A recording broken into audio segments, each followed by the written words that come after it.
Hello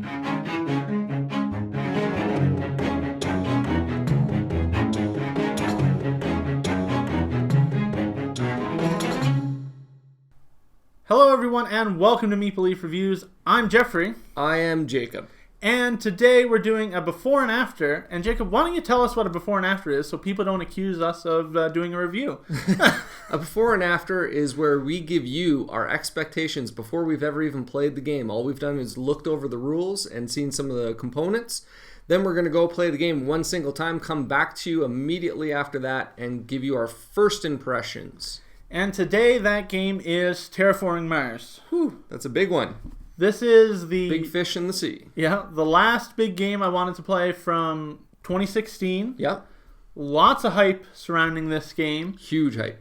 And I've been managing my expectations over the last few months as I've been awaiting getting a copy. Sure. Because from everything I'm hearing, I want to like this game, right. But I'm afraid that the hype would have built it up too much for me, that when I played it, I would have been disappointed. So I've been managing my expectations going in just saying, oh yeah, this is just going to be an okay game. Right. But secretly deep down, I'm like, please be awesome. Yeah, I mean, there's so much hype that it's hard to just say, oh yeah, that's going to have no effect on me. All the hype is going to have at least a moderate effect on you, and then it's how much are you going to research the game, how much are you going to get excited about it. I haven't done any research before today on the game, right. So this was really my first look other than stock shots that people are taking and posting online that I've grazed across. Yeah. So the thing that I'm excited for about this game, and it's probably one of my most favorite thing in games, is an engine building. Sure. Starting out and then building up kind of like my own empire, my own corporation in this case, to achieve certain goals and trying to make that engine tick along nice and smoothly and efficiently. There's a ton of cards. Yeah, there's a big stack in this game, so there's a lot of variety. It's not like you have like 3 or 4 options. You have like 200 options of cards that you can play. So I think the amount of choice and the amount I'm going to be able to customize my corporation to do what I want it to do. Right. I think I'm going to really enjoy that aspect of this game. Yeah, I feel like there's going to be a lot of asymmetry in the game as well. Because of those 200 cards that we've kind of glanced through them, they all seem to be unique copies. There's nothing that's identical to another one. So I feel like we're all going to have very separate engines that are doing very different things, creating a bunch of asymmetry. The theme also for this game, I don't know what it is about Mars. I love movies about Mars. The idea of terraforming another planet so that we can colonize it, that's just super exciting to me. So the theme has me hooked.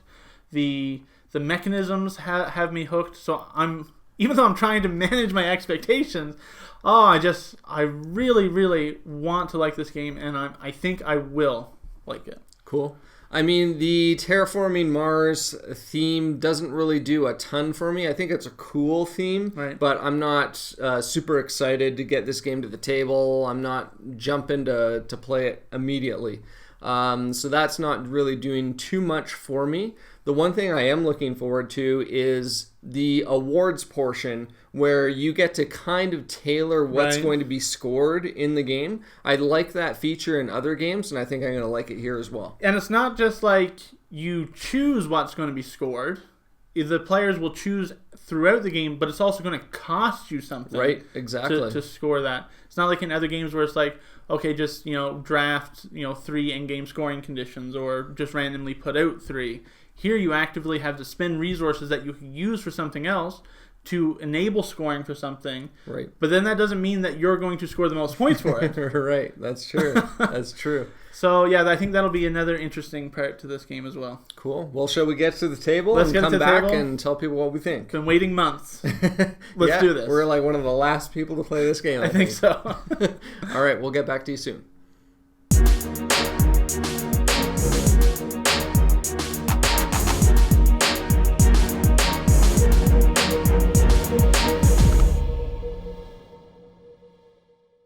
Hello everyone and welcome back. We just finished our first play of Terraforming Mars. We did. Now, there's quite a bit of history into this first play. Sure. So let's get started. We play it 3 players. Yeah. The teaching took 16 minutes. our first play was 2 hours and 7 minutes long. Right. We played with corporation cards. We did the draft variant. Right. And I also got one rule wrong, which almost made it like the corporation era game. Right. Where we didn't start with any production of each resource. So had I not have gotten that rule wrong, the game would have sped up quite a bit. Yeah, the game would have been a lot shorter, I think, because we spent a lot of that early game kind of just building up our resources so that we could start playing cards. I felt like I couldn't play anything at the very beginning of the game because I didn't have the production to do any of that. But other than that, I don't think it had a negative impact at all. No. I actually enjoyed that challenge of not having anything and having to start from scratch and build up. So it didn't really affect my opinion at all. Yeah, we basically just played the extended game without the extended game cards. That's basically what we played. Right. So yeah, let's jump right into our first impressions of the game. I had mentioned that I felt like I would be building up a corporation, building up an engine. I definitely felt that in the game. I kind of got a few cards at the beginning. I was like, okay, I'm going to try and get cards to combo off of this.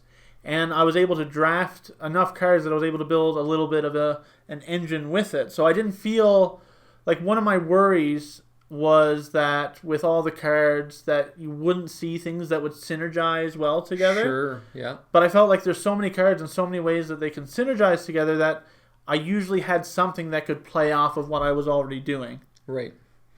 Yeah, there was definitely a lot of asymmetry in the game, as we talked about in the beginning. Creating these combos, I didn't feel like I created a huge combo. It wasn't like I was chaining all these different cards together, as you mentioned, because there were so many of them, and they're all unique copies. I just had like 3 or 4 cards that were working together pretty well. But yeah, to good effect, I think. To good effect, yeah. And I felt like we all did something very different in the game as well, and that was really interesting. Yeah, I also felt like a ramp up in the game. Yeah. Like you start off, you're not able to do a whole lot. You're really tight. Well, you're really tight on money basically the entire game. Yes. But I wasn't able to do much, but then towards the end of the game, I mean, we just like shot up some of the global parameters. Right. Like in the last 2 rounds. Like there was like, oh, it's not even halfway up the chart. And it's like completely up. And you'll even see in the time lapse the development of Mars itself is like one tile goes out in like 2 rounds, and another tile, and then towards the end of the game it's just like tiles going out everywhere. So yeah, I definitely felt the game just ramped as it progressed. Yeah, it was quite a bit of a ramp up. The one thing that I noticed as a huge issue in the beginning of the game is I looked at my money income, which was $20 for everyone at the beginning of the game. I'm like, oh, that's gonna be awesome. Yeah, lots of money. $20, no problem. And then you get the cards, and they're all like $15 to $30 for every card, and you're just like, oh, I'm not gonna be able to play any of these. And then there's lots of tough decisions in this game too. You need to manage your money. That's a tough resource to manage, and decisions go along with it. But also when you're getting these cards, it's not like you just get given them to you. So you need to make the decision of, do I buy this card for 3 money? Is that going to impact what I wanted to play elsewhere? And it's like, oh, but now I want to play this card, but I had this card from last turn. Okay, I'll put that card off. And so tough decisions just keep getting introduced as you play. Yeah, it's important to note that when you draft the cards, as Jeffrey was saying here, you buy those cards into your hand, but then you still have to pay to put them down onto the table. So you're paying for every card twice, which was just... It was a real interesting feature to the game that I quite liked, because I was like, can I afford to pay this $3 when money is so tight? Right. Or do I just discard it and... not worry about it. And then there's also the hate drafting aspect of the game, where you see someone else is building up towards this one thing, and I'm going to be passing these cards over to him. I can't afford to have him have this card, so I'm going to take it for myself, not buy it, and just discard it at the beginning of the turn. Yeah, there's a lot going on in the game. Oh, yeah. And I felt like even from the first play, I was getting hints and delving into a lot of the things that were happening. Sure. Even from the first play. So it's not like it's overly complex, but I think there's layers to the gameplay here. Yeah, I think the biggest kind of barrier to entry for the game is the actions you're taking are fairly simplistic, but you have these 150 to 200 cards or whatever. They're all unique. That means you have to learn all 200 of those cards as you're going through. Every time you're drawing something, you're not seeing something you've seen before. Right. And so you're just like, oh, okay, what does this one do? What does this one do? And that really slogs down the game as well. I think future plays will go a lot quicker. Well, the great thing they did in this game is rather than having a reference book with, all those cards listed out, they have parentheses that has written what the card does, as well as the iconography. Mm-hmm. Now, the iconography was very clear, I found. Yeah. But it was good that they put that there so you don't have to constantly be going back to a rules reference. Oh, what does this card do? Oh, pull out this book. I need to know what these cards do. Well, can you imagine 5 people drafting and wanting to go through a rules reference? No, right. It wouldn't be good. Yeah, no, they did that. The production quality was really good. Yeah, so overall, my first impressions were very positive, I think, for this game. This is one I would happily play again. Yeah. I would just say I enjoyed this first play. I liked it. It didn't blow me out of the water. My mind is not blown here. I'm thinking future plays, I would like the game more.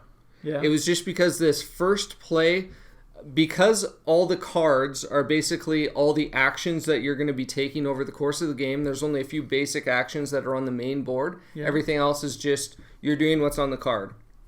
Because they're all unique, that means that you need to learn everything as you're playing. Unless you sit down and you take these 200 cards and you go through every single one of them before your first play, you're not really going to know how you can synergize things together. Yeah, and knowing what's the options that are available. Like one card that I had was I could increase the temperature by 3 steps. Right. So if you didn't know that was possible, maybe something you were planning might get messed up.